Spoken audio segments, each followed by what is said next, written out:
Welcome to GRE. I'm your host, Keith Weinhold. Surprising facts about the institutional ownership share of the rental market. Then learn from a great guest tonight about how the midterm and short-term rental models work and hotel real estate investing. Then you are invited to join us both on the most special real estate event that I've ever been a part of, and I'm going to return to it today on Get Rich Education. Since 2014, the powerful Get Rich Education podcast has created more passive income for people than nearly any other show in the world. This show teaches you how to earn strong returns from passive real estate investing in the best markets without losing your time being a flipper or landlord. Show host Keith Weinhold writes for both Forbes and Rich Dad Advisors and delivers a new show every week. Since 2014, there's been millions of listener downloads in 188 world nations. He has A-list show guests include top-selling personal finance author Robert Kiyosaki. Get Rich Education can be heard on every podcast platform, plus it has its own dedicated Apple and Android listener phone apps. Build wealth on the go with the Get Rich Education podcast. Sign up now for the Get Rich Education podcast or visit GetRichEducation.com. You're listening to the show that has created more financial freedom than nearly any show in the world. This is Get Rich Education.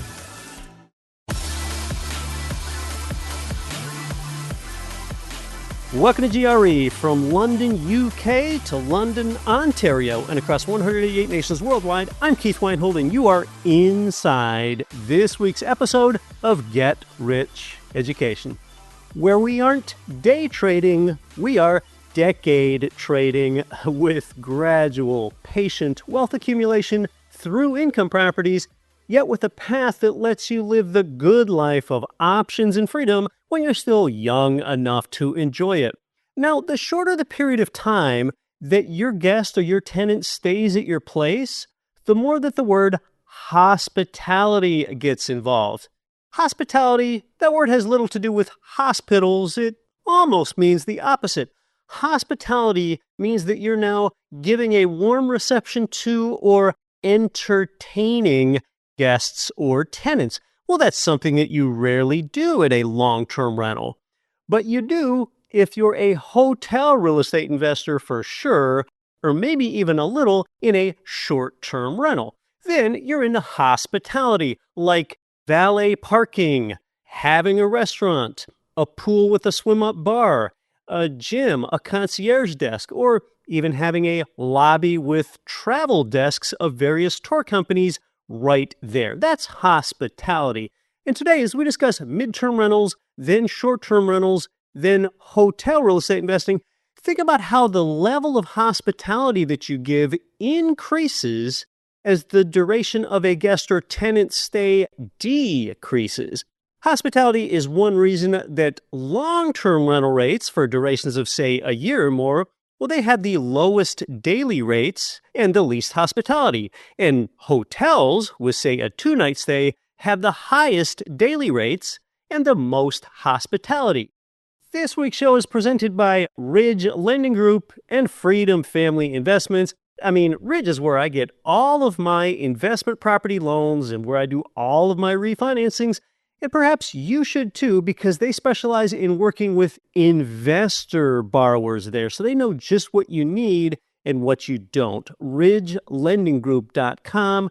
And then Freedom Family Investments. That's where you can make a private money loan and get a higher yield than you can with a high yield savings account. That's where I invest a share of my own liquid funds for a passive 8% return, 10% return, and now this is new. They've got offerings at 12% or more. You can learn more by texting family to 66866. Next, we discuss midterm rentals, short-term rentals, and hotel real estate investing.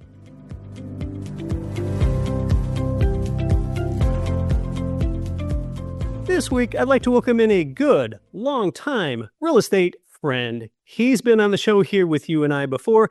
Besides being a deeply experienced real estate investor, he also hosts the terrific Real Estate Guys radio show, which was a substantial influence on the launch of GRE more than 10 years ago. I mean, how many times have I suggested to you over the years that you give his show a listen?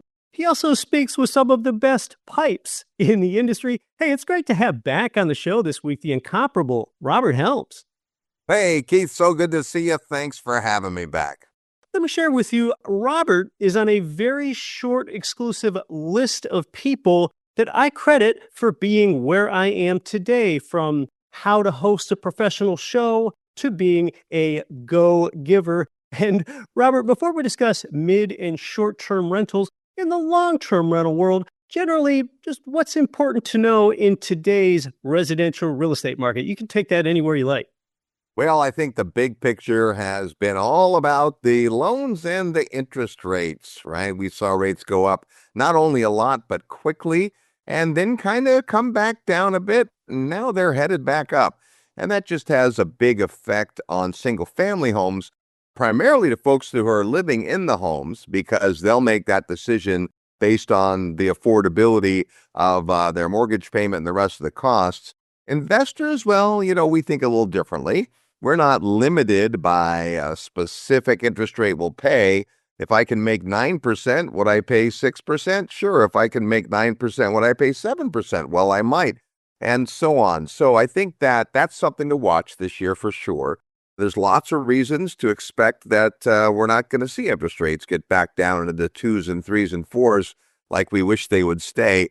Probably shouldn't have happened in the first place, but you and I took advantage of it, and lots of your listeners did as well. But I think that's kind of a big picture thing. And then the other part of it is, the inventory. So when people have this locked-in effect, which really doesn't have anything to do with their needs or wants, they have a new job or they have another child and they want to move to a couple of notches up in a neighborhood, they don't want to get rid of their 3.12% loan and have to buy another property with 7%. So we see less people moving, therefore less inventory. Total inventory now somewhere just around 700,000 or below, and that's lower than it's been for the average of the last 10 years for sure. I think that has an effect. Less people are moving because of the interest rates, but at the same time, there are houses that trade every single day. People do have to move. They have life situations and so forth. And then real estate investors, of course, we just look for opportunity. If we can make a spread and we can be in a property long-term where the tenant pays down our mortgage and not us, well, then we're interested at almost any interest rate. Yes, that interest rate lock-in effect will persist another year. That continues to get diluted over time, of course, though. You and I both know that mortgage rates are still below their historic rate, but because of the recency bias, no one's really acting that way.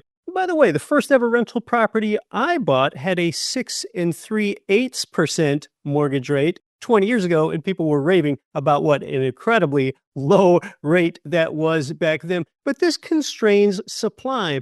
And another thing that constrains available supply in today's market is more institutional players own rental property today. We're talking about outfits like Invitation Homes and even the California State Teachers Retirement System. But one thing a lot of people don't seem to realize is that institutions like this own less than 1% of single-family homes in the United States, and that's all institutions combined. And now if you just isolate that to single-family rental properties, they still only own 2 to 3%. So where we have this period of low supply and low affordability, Robert, I think institutions in a lot of these media headlines, they tend to get scapegoated or being a boogeyman. Oh, all these big players are buying up the homes, and that's why you can't buy one. But really, that's pretty overblown. So can you talk to us more about what the institutional entry into the real estate investing space has been like, which really picked up steam after the GFC about 15 years ago? Yeah, it sure did. I think that folks who were managing big sums of money, and the institutional money comes from all kinds of places, real estate investment trusts, insurance, pensions funds, and then just big old companies that decide to raise money to go do something. And that money saw opportunity. Said, hey, you know what? This is a short-term anomaly. All these prices that went down after 2008 and 2009, and when a lot of mom and pop investors were very hesitant to touch the third rail of buying more property after what they had just been through. These institutions aren't like that. Institutional money is not very emotional. Right. It's just looking at the numbers. Now, at the same time, one of the nuances of institutional funds is that they also didn't have a ton of real estate experience. And so it was quite common for a couple of years that an institution would come in and they would typically work through local brokers, and those brokers would know the market a bit. But if you could generalize, you would say that a lot of institutions overpaid. But here's the thing, when you overpay in the moment, you don't really notice that in the long-term real estate investment that these guys did. It's interesting. I've been to a couple of conferences I go to almost every year that 10 years ago was mom and pop investors, and today it's a lot of suits. Not too many ties. They don't tend to wear ties, but a lot of suits, a lot of folks working for various levels of these funds, and they're looking at real estate as an asset class.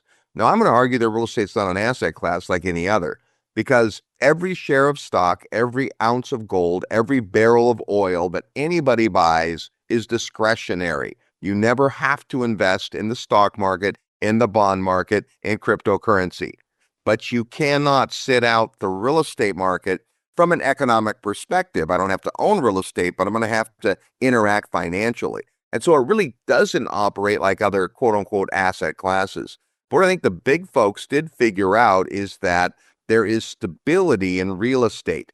There's not the efficiency they would like, and that's a good thing for us. We like inefficiencies in the real estate market. Right. But more and more, we are seeing funds being put together even today to acquire property. But to your point, and it's an excellent one, you see the headlines and you see the name calling of these big, faceless, nameless corporations that are buying up all the inventory.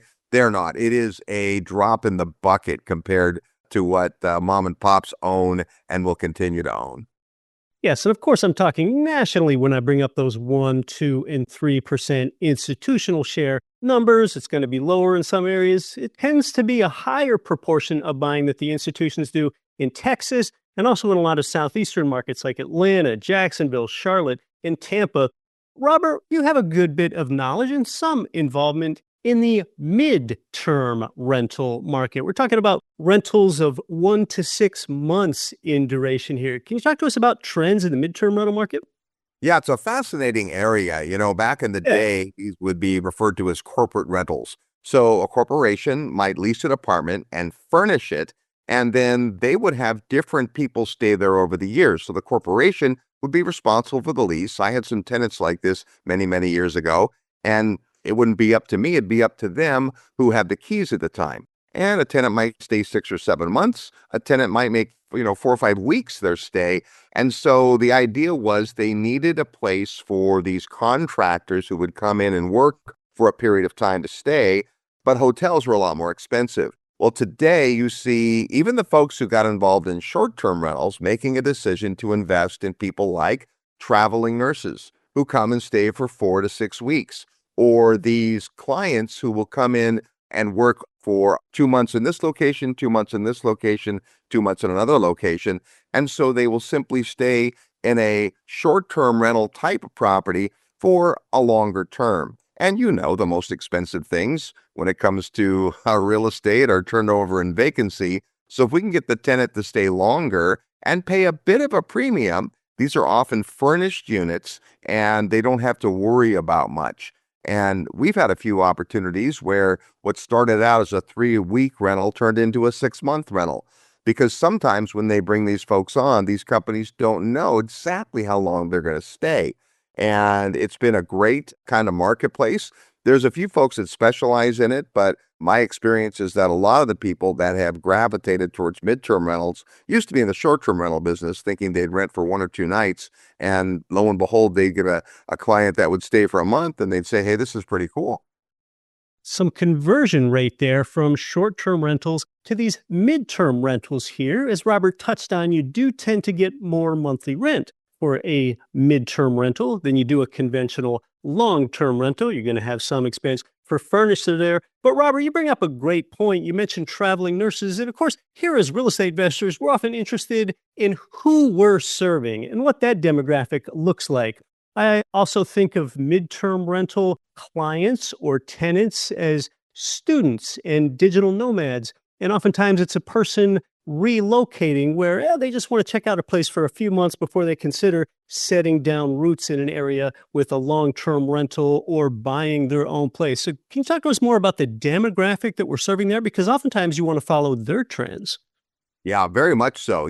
Today I think there's a lot of folks that can work from a variety of locations. They do need some things. They need quiet. They need a good internet connection, but they will come and go for weeks at a time. And I also think that you see more and more employers looking to contract labor. They have a job to get done. They're not sure they want to bring on a full-time employee with all the costs of benefits and onboarding and all that. So they find somebody in the niche that comes in for 6 or 8 or 12 weeks at a time, and they're the perfect candidate for short-term rental. But we also see folks that are between gigs. So I might have a 6-week gig, and 3 weeks later I have another 6-week gig, and the 3 weeks in the middle, I want to go somewhere that's kind of fun to hang out.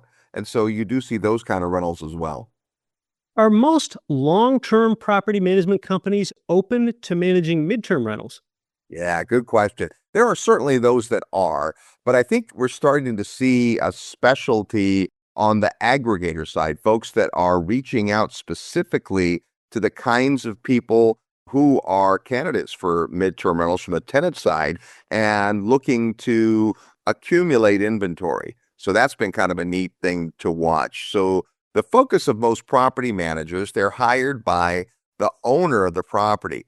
Well, these groups are really, their salary gets paid for by the tenant, and they're able to negotiate on the behalf of some of these groups, a better rate, better terms. They may negotiate some flexibility in the time for these folks that don't know exactly how long they're going to stay. It's an interesting new area of management for sure. Now, of course, we're concerned about a high occupancy rate in midterm rentals, just like we are any type of rental. What does one look for when it comes to advertising platforms? And this could be, going beyond just a well-known website. It might be, hey, if you have inroads with the local hospital system, can you then funnel some of the traveling nurses, for example, into your midterm rental? Yeah, most definitely. It is a specialty niche for sure. If you're after a robust rental solution, many people in midterm rentals, like in short-term rentals, the vast majority of short-term rental owners are not making a killing. They're liquidating some cost of what they consider their second home. So the average short-term rental landlord has just one property, and that's a property they bought probably not as a rental. They brought it as a second home, and they're discovering that when they're not there, they can lease it out, and that pays for some of the costs. But there are obviously a few folks who have cracked the code and figured out which markets and where the best opportunity is and what size units it takes to maintain a really healthy occupancy. And it's the same for this midterm rental. It's a different kind of tenant. It's mostly not families, so it's not larger units with lots of bedrooms. It's also mostly not your higher end rentals with views of the water or up near ski resorts. It's in the bigger towns where there is employment, and that employment triggers most of the midterm rental business. You, as an investor owner, maybe you're cash flow negative on your midterm rental or short-term rental. However, you might be using it for a few weeks or months yourself and getting back more of the benefit that way. You're listening to Get Rich Education. We're talking with the host of the Real Estate Guys radio show, Robert Helms. More when we come back, when we discuss short-term rentals, including, is there an Airbnb bust? I'm your host, Keith Weinhold. Hey, you can get your mortgage loans at the same place where I get mine, at Ridge Lending Group, NMLS 42056. They've provided our listeners with more loans than any provider in the entire nation because they specialize in income properties. They help you build a long-term plan for growing your real estate empire with leverage. You can start your pre-qualification and chat with President Chaley Ridge personally. Start now while it's on your mind at ridgelendinggroup.com. That's ridgelendinggroup.com. Oh, geez. The national average bank account pays less than 1% on your savings, so your bank is getting rich off of you. You've got to earn way more, or else you're losing your hard-earned cash to inflation. Let the Liquidity Fund help you put your money to work with minimum risk. your cash generates up to a 10% return and compounds year in and year out instead of earning less than 1% in your bank account. The minimum investment is just $25K. You keep getting paid until you decide you want your money back. Their decade-plus track record proves they've always paid their investors 100% in full and on time. And you know how I know? Because I'm an investor in this myself. Earn 10% like me and GRE listeners are. Text FAMILY to 66866 to learn about Freedom Family Investments Liquidity Fund on your journey to financial freedom through passive income. Text FAMILY to 66866.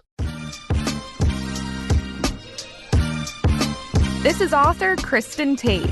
Listen to Get Rich Education with Keith Weinhold and don't quit your daydream.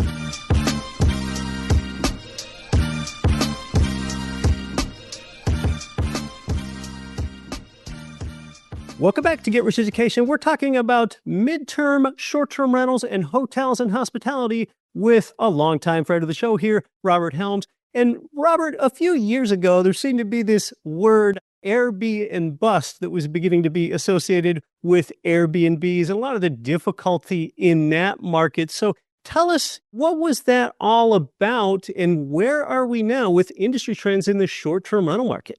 Yeah, great question, Keith. What I think happened is the allure of a short-term rental, having a beautiful property that people would pay a premium on a nightly rate, sounded wonderful. And it was, and it worked for a lot of folks. But then what happened is what happens. People got the word, they got excited about it. And a lot of people started holding webinars, teaching classes, doing boot camps. And before you knew it, there was way more supply than there was demand. See, the hospitality industry is amazing. The hospitality industry employs 9% of all people in the world and accounts for nearly 9% of the GDP of our planet. Travel is a gigantic industry, and it's led by smart, big, storied institutions. So for folks to come and figure, I'll just compete with them with my little apartment, didn't necessarily turn out so well. So there was an Airbnb bust, and it is still lingering today. If you want to make a profit in short-term rentals, you absolutely can, but you need to be super strategic. You need to think long and hard about where and what and why and how, because it's very specific. There are certain markets that short-term rentals do very, very well, and there's a lot of markets, the majority of markets, where they don't. So as long as you're willing to study and take a look and be realistic and go kick the dirt a little bit, you certainly can get the upper hand.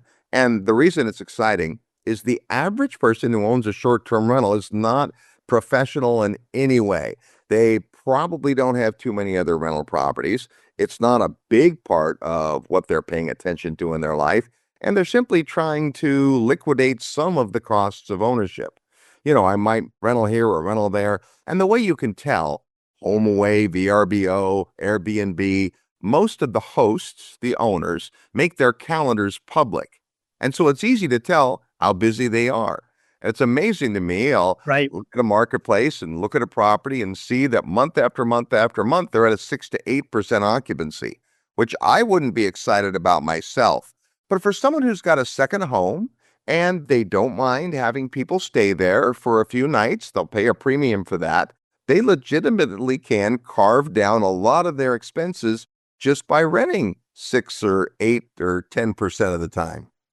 Of course, the conventional guidance is before you buy a short-term rental, you're really helping yourself out. If you have to fall back on turning that into a long-term rental, it would cash flow. But of course, now you're really narrowing your criteria in what is going to work there. And Robert, when we talk about that demographic that we're serving, we touched on that in the midterm rentals. Who are we serving in short-term rentals? I think conventionally we think about vacationers and business travelers. It's both of those things. I think originally people were certainly inspired by the vacation traveler who wanted to have a little more privacy, maybe their own kitchen, maybe a little more space for the dollar. And we still see that. For a family, especially a family with small kids, staying at a hotel, ordering room service, eating in the restaurant, all that adds up. And if instead you can go to the grocery store and make breakfast at home, right? You can save the costs. And so there is definitely that clientele. But you also have people in short-term rental that are visiting family. They're not really on vacation. They're just going to an area for a short period of time. We see people that crisscross the country staying in short-term rentals. They 2 nights here, 3 nights there. And so it does have kind of a wide variety. A lot of the markets are very seasonal, though. There are markets like Branson, Missouri, that does really good at some parts of the year and not as well as other parts of the year. Then, of course, there's year-round markets. So back to if I'm thinking about it with an investor's hat on, I want to be a little more specific and particular about what and where I buy. But if I have a single-family house as my second home, maybe it's in a ski area, maybe it's in a beach area, and it's fairly expensive to maintain, well, then considering renting it out on a short-term basis might help the overall cost of maintaining that property. My own personal experiences really started to get bad in short-term rentals when I would go stay in a place. And I think we've all seen those memes out there about, my gosh, I had to wash all the dishes and walk the owner's dog and still pay some exorbitant cleaning fee. I think we've all kind of grappled with that at some point. But STRs are still a really viable investment for the majority of the operators. But yeah, Robert, most of my experiences in short-term rentals recently, including showing up at a place where they had not done the turn. The cleaning person did not stop by. And yeah, Oops. okay, they came over there properly, but it's like you cannot unsee the mess that was left there before you were there. So I had a series of experiences lately that have actually steered me into staying in hotels more often. And hotels really fit my lifestyle pretty well. I like to work out at a gym. I like to have a gym on site. It's convenient to have a restaurant on site and so on. And you've been in the hospitality and hotel space, serving that for a while. Why don't you talk to us about industry trends in hotels? Yeah, so travelers to a great degree love consistency. They want to be able to Right. rely on cleanliness, on amenities, the very things you mentioned for sure. And so hospitality has a wide range, right? There's the lower end airport hotel where nobody stays more than a night and it doesn't have a lot of amenities. And then there's the beautiful resort properties and everything in between. But what the hotel industry has done a good job of is providing a consistent experience. And that's what people crave more than anything else. We would call a short-term rental more of a unique or boutique or couture kind of experience, and you don't know what you're going to get. You don't have that consistency. Some folks don't mind that, but for the majority, especially of business travelers, they want to know what they're getting. I can remember years ago, my sister wanted to take us on a family vacation to Maui. And it sounded like a good idea. And then she was the one tasked with finding us a place and decided we would stay at the Ritz-Carlton. And I looked at the Ritz-Carlton website and said, this is not exactly where I would probably stay. She's a chiropractor. She says, Okay. in order for me to take a week off work, I'm losing $10,000 of the business. I'm not staying in some cheap hotel. I want to stay in a luxury hotel. And we did it, and it was fabulous, and I would stay again. So the point is, if you want to be able to work out, if you want to be able to have 24-hour room service, if you want grab and go that you don't have to walk outside in the cold or the heat, then hotels make a lot of sense. And it's not an either or. They're just both elements in hospitality. I would consider a short-term rental property a hospitality property, and I would consider a 1,200 room, 4.5 star hotel hospitality property as well. Sure, of course, hotels aren't monolithic. There are so many different types. You might have a boutique hotel with a few dozen rooms to a large scale, something like you've been involved in. You've been in a large scale ground up development for a hotel. And I don't know if you had a hope when you built your large hotel that a big chain like a Hilton or Marriott would buy it from you or would brand it along with you. But that branding and that consistency of experience can be really important. That's something we especially associate with those larger hotels. So we have some of these things in mind. I mean, where does a new prospective hotel investor begin? Yeah, it's pretty difficult to get started because the properties are big and expensive and risky upfront. So there's a terminology we use in the hotel business, which is stabilization. And stabilization is when a hotel gets to the point where it's doing about the occupancy and rate that you would expect it to long term. And that might be anywhere from 2 to 4 years. Well, in the first year, boy, there's hardly anybody there. We have a 300 plus room hotel, and the first night we were open, we had 2 guests and 160 employees. So you Gosh. don't have to be a rocket surgeon to figure out that that math doesn't work very well, nor did it for the first month or the first year. Today, I'm happy to say it works a lot better, but you have to have patience. Now, there's a couple of ways you can get involved. Certainly a boutique hotel. I stayed in a hotel a couple months ago that only had 8 rooms. It was marvelous. And I thought, boy, probably an individual owns this. But most of the hotel properties are owned by groups or syndications. And so that's another way to get exposure to hospitality. There's some things to love about hospitality. And to me, one of the same things I love about single families is you can find professional management, like folks that really know what they're doing and create that guest experience. Now, it's perfectly possible for someone to buy a single family home as a rental. Maybe it's in their own town and they want to manage it themselves. And, maybe at first that's a good idea so you can figure out the game you've chosen. But ultimately, you want to hand that off to a professional, in my opinion. And in hospitality, like in multifamily, you have to. You have to have somebody come in with chops to be able to take care of it. And then there's the nuance of franchise, which there are hotels that are just independently owned and operated. And then there's franchise hotels. And just like buying a franchised business, you pay a little more, but you get a lot. You get all the systems and the service and the training and the marks, and in many cases, you get a big dynamic engine that brings leads and fills your heads in your beds, which is what the metric we're interested in hospitality.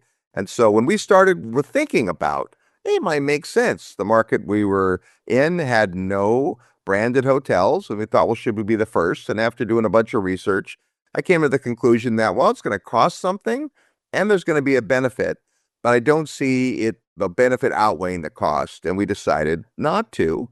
And then lo and behold, through a strange set of circumstances, today we are a branded hotel and I'm thrilled about it. In hindsight, it was the right thing to do. But do understand that most real estate investors that I know are not going to qualify. It's pretty difficult to get a franchisee agreement with one of these hotel brands. You have to have some wherewithal, some experience. They're going to look at your assets and your balance sheet. They're going to look at more than you can imagine to make sure that you're worth betting on, that they'll put their storied name on the outside of your hotel. But it does bring up another point in hospitality, which is there's just multiple streams of income in hospitality.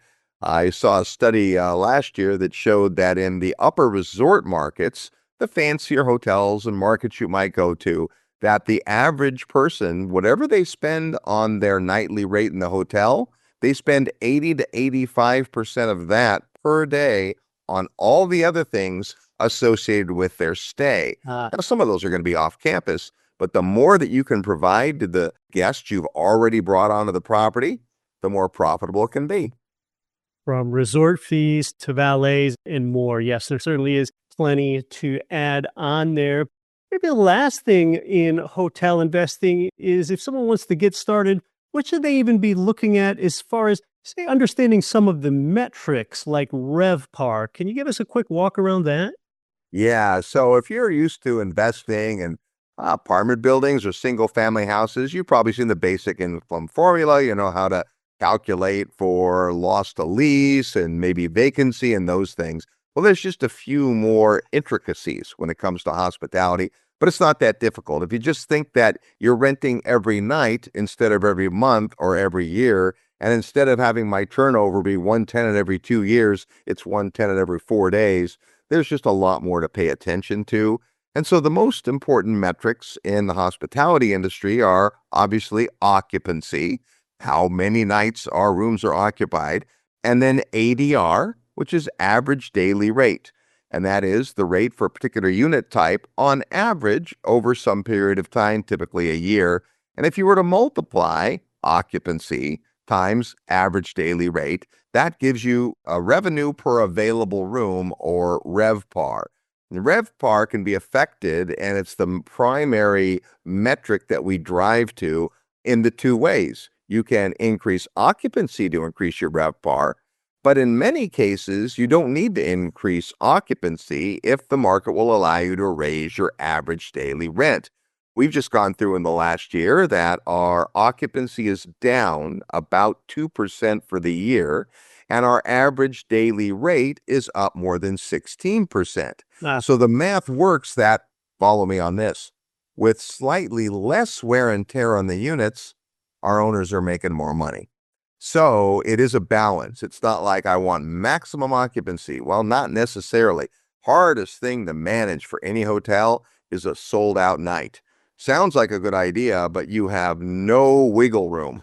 Whereas when you've got even 3% vacancy and something goes wrong in the middle of the night with somebody's unit, you can get them moved somewhere down the hall, not somewhere across town. So I would say there are some really great resources if someone's interested in hospitality.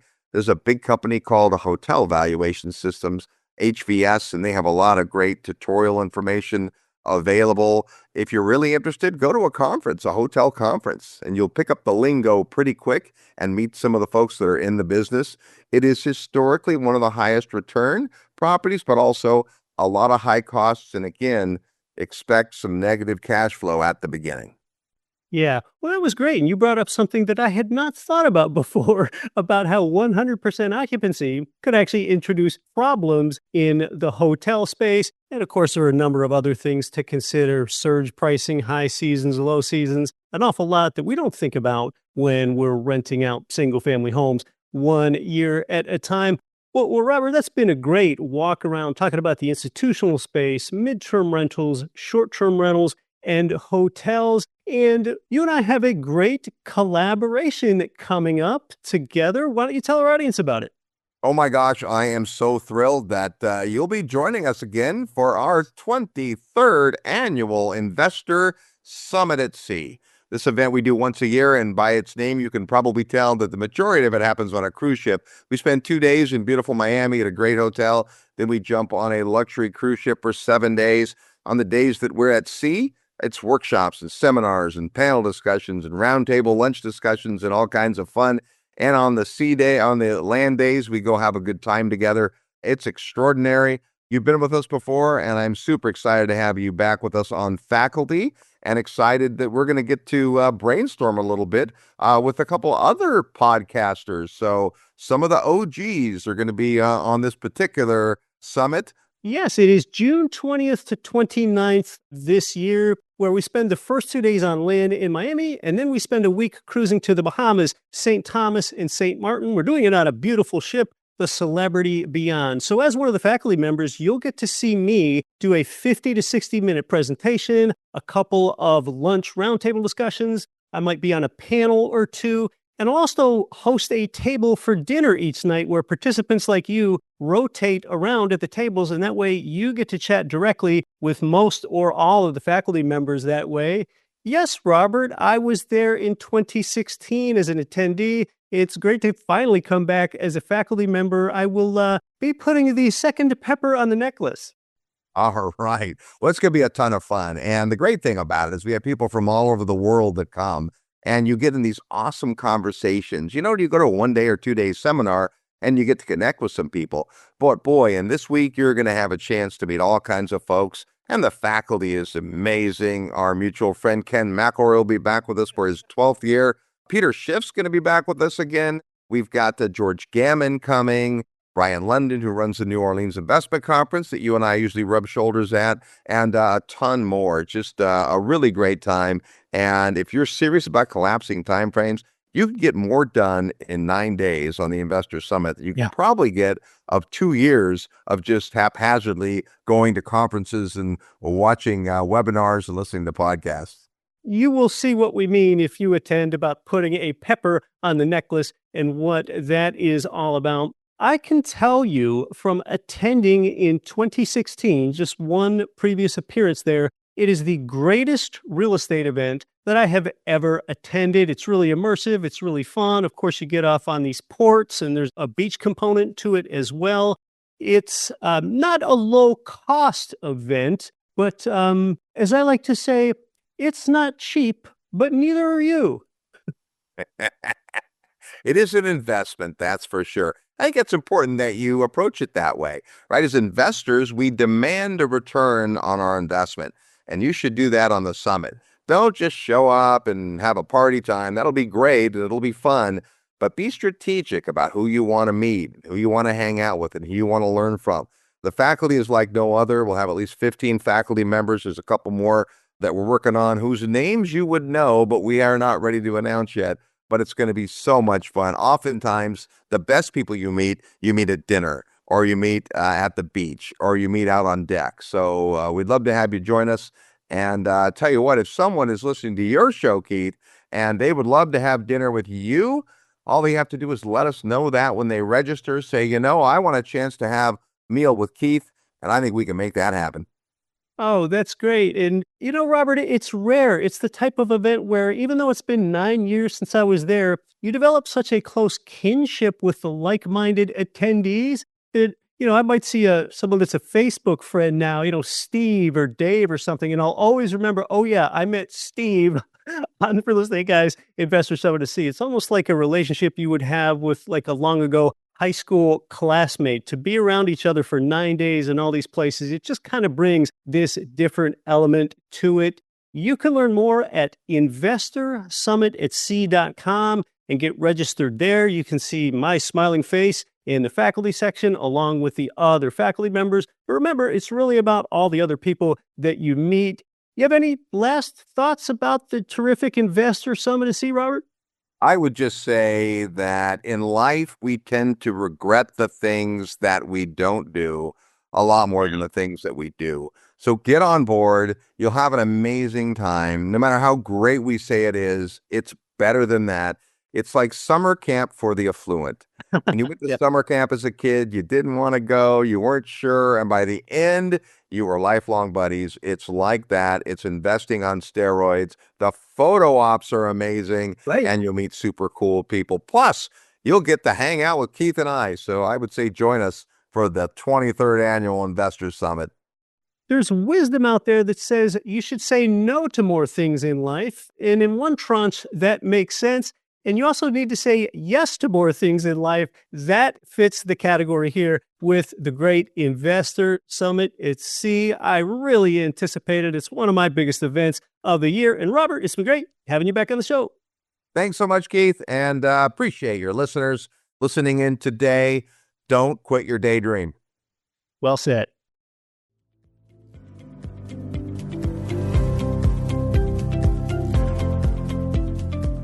Next week on the show, we talk about how to streamline the operations at your rental properties.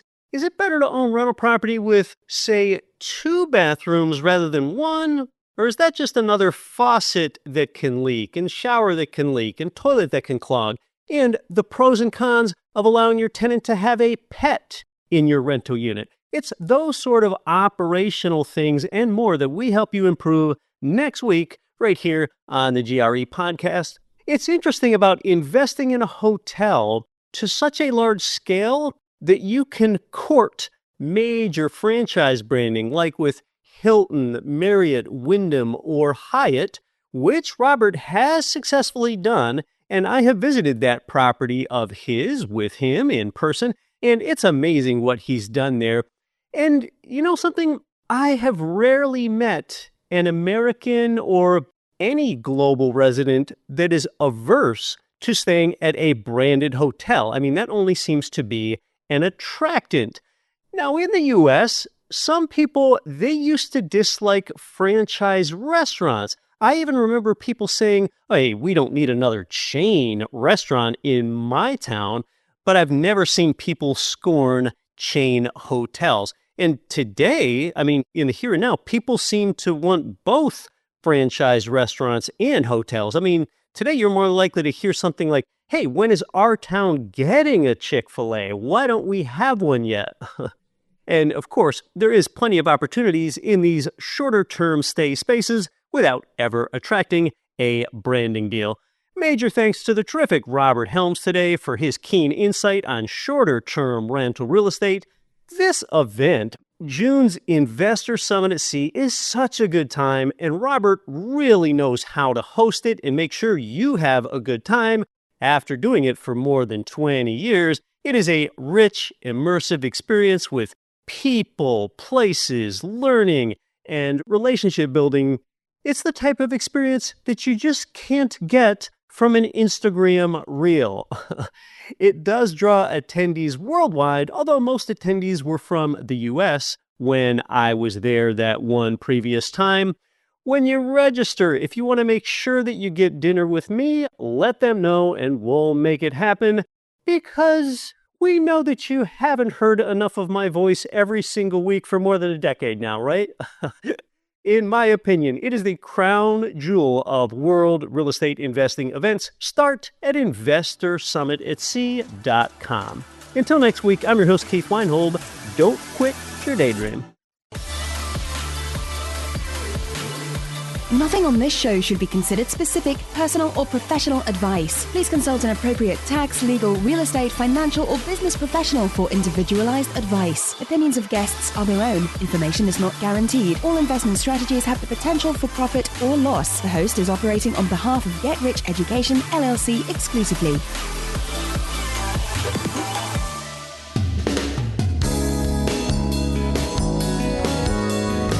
The preceding program was brought to you by your home for wealth building, GetRichEducation.com.